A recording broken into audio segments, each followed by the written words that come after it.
Good morning students. हम आप लोगों को आज जो है टेरिडोफाइटा के बारे में पढ़ाएंगे। किसके बारे में? टेरिडोफाइटा। तो टेरिडोफाइटा के आप जो है इसके मुख्य लक्षण क्या है? मुख्य लक्षण कैसे आप पहचानेंगे कि ये जो है? तो मुख्य लक्षण इसके क्या है? निम्नलिखित है।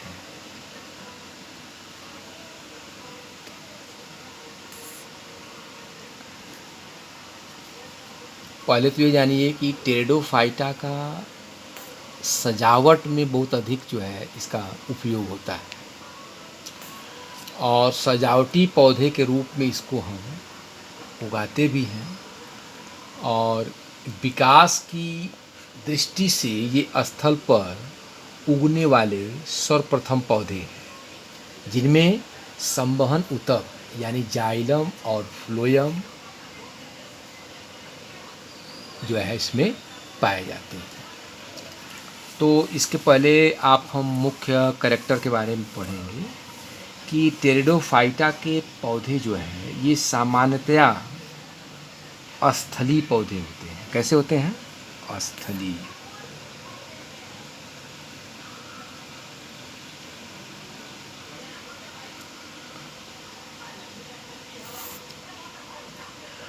जो नम छायादार वातावरण में मिलते हैं। जो नम एवं छायादार स्थानों पर उगते या मिलते हैं, उगते हैं। नंबर 2 है आपका कि आपको हम ब्रायोफाइट्स के में पढ़ाए थे। उसका जो है मेन जो प्लांट था वो क्या था? उसका जो है जो मुख्य पौधा था वो पौधा कैसा था? उसको कहते हैं मुख्य पौधा जो आपका था वो आपका जो है, ये देखिए यहाँ से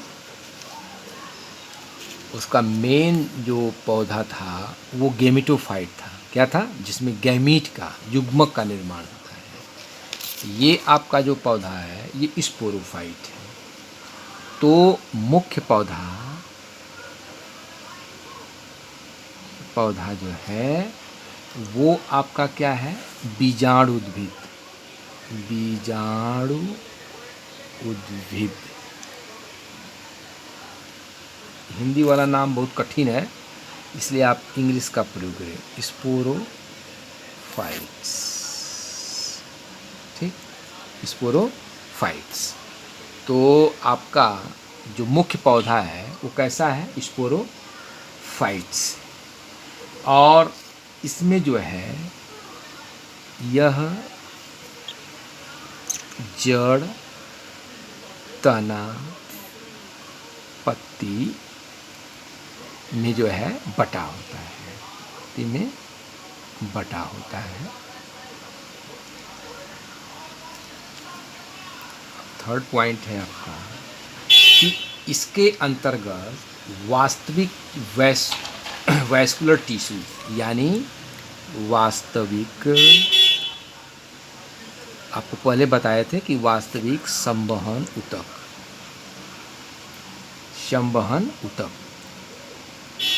यानी वैस्कुलर टिश्यू यानी जाइलम और फ्लोएम पाया जाता है। जाइलम और फ्लोएम पाया जाता है। देखिए ब्रायोफाइटा में जाइलम और फ्लोएम नहीं पाया जाता था, यानी उसमें वैस्कुलर बंडल का क्या था? अभाव था। जाइलम में वाहिकाएं, जाइलम में वाहिकाएं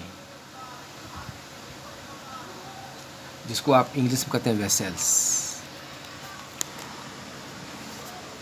वाहिकाएं तथा फ्लोएम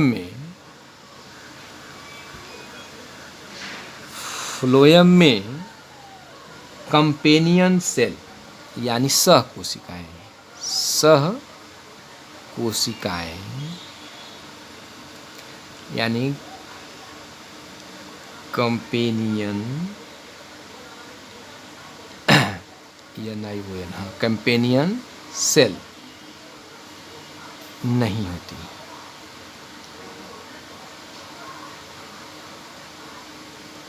वैस्कुलर बंडल तो पाए जाएंगे, लेकिन जाइलम में आपके जो है वेसल, जाइलम का काम है जल को जड़ से पत्ती तक पहुंचाना।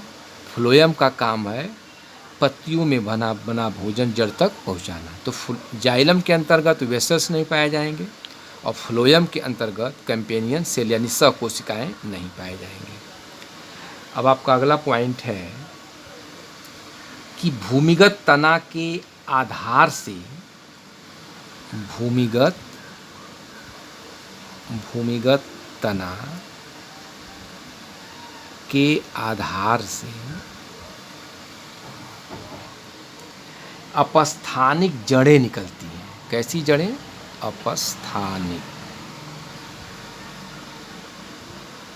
अपस्थानिक जड़ें निकलती हैं। जड़ें दो प्रकार की होती हैं, एक मूसला जड़ और एक अपस्थानिक जड़। और इस नेक्स्ट है, यानी कि जैसे मान लीजिए कोई प्लांट है किसका, टेरिडोफाइट्स का,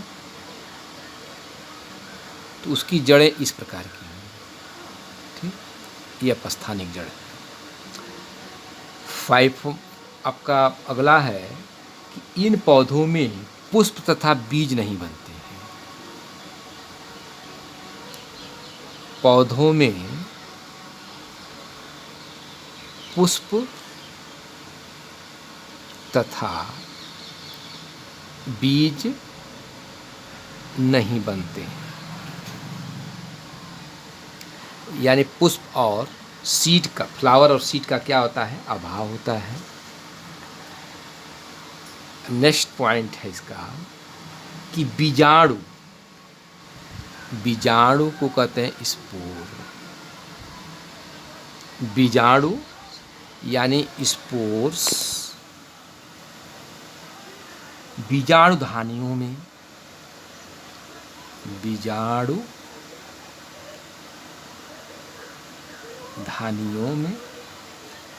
यानी स्पोरेंजिया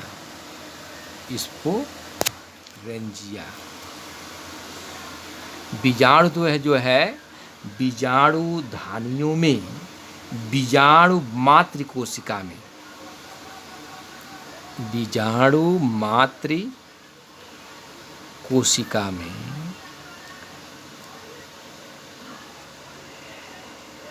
अर्धसूत्री विभाजन के द्वारा, अर्धसूत्री विभाजन, आधे सूत्रों का विभाजन जिसमें होता है, यानी जो बीजाणु होते हैं बीजाणुधानियों में, तो बीजाणु मातृ कोशिका में क्या होता है कि अर्धसूत्री विभाजन द्वारा, अर्धसूत्री विभाजन द्वारा बनते हैं। और बीजाणुधानी बीजाणुपर्णों पर समूह में लगी होती है, पर समूह में लगी होती है। जैसे ये आपका है, तो इस पे देखिए समूह में क्या होंगी, लगी होंगी। तो बीजाणु जो है कहाँ जो पाया जाएगा? स्पोरेंजिया में। और वहाँ जो है बीजाणु मातृ कोशिका में क्या होता है? आधे गुणसूत्रों का विभाजन होता है। और बीजाणुधानी जो है स्पोरोफिल्स पे क्या होती हैं, लगी होती हैं। नेक्स्ट पॉइंट है आपका कि फर्न, इसका उदाहरण जो है फर्न है आपका। तो फर्न जो है होमोस्पोरस, एक नंबर पूछ सकता है कि फर्न में बीजाणु कैसे होते हैं। तो फर्न जो है समबीजाणुक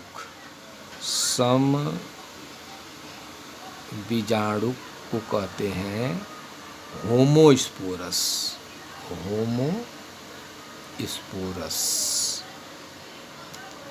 या विषम बीजाणुक होते हैं। फर्न जो है इसके अंदर दोनों कैरेक्टर होता है, होमोस्पोरस हो सकते हैं या और हेट्रोस्पोरस, या तो विषम बीजाणुक,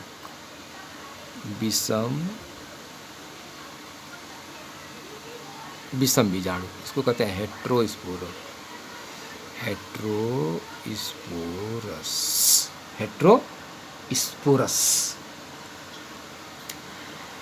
और बीजाणु अंकुरित होकर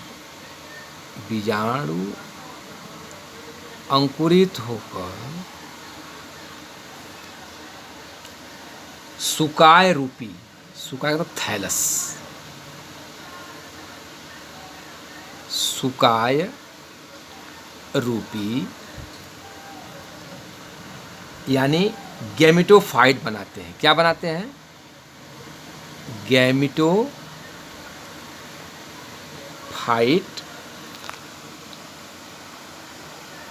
गैमेटोफाइट बनाते हैं। इसे हम कहते हैं प्रोथैलस। इसे हम क्या कहते हैं? बनाते हैं, इसको कहते हैं,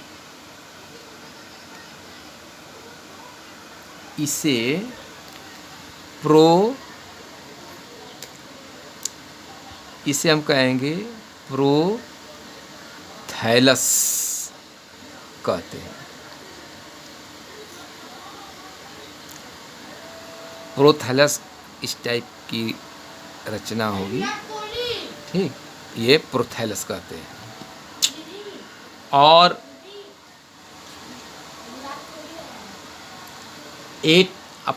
अगला पॉइंट है कि लैंगिक जनन।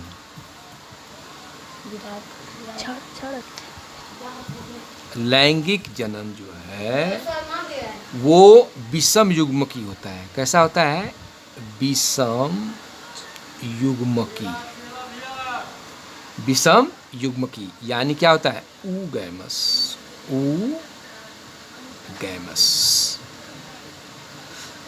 लैंगिक जनन कैसा होगा? विषम युग्मक, यानी जो युग्मक बनेंगे वो क्या होंगे? विषम होंगे। और अगला पॉइंट है कि निषेचन जल की उपस्थिति में होता है। जैसे ब्रायोफाइट्स में था कि फर्टिलाइजेशन कैसे होगा? जल की उपस्थिति में। उसी प्रकार निषेचन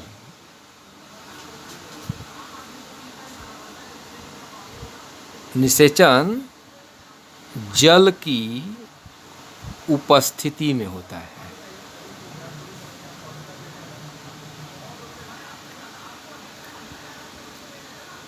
और गेमिटोफाइट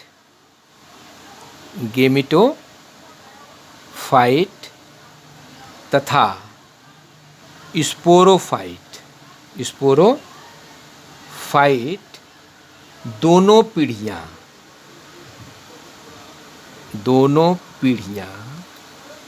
स्वपोषी होती हैं। Thank you.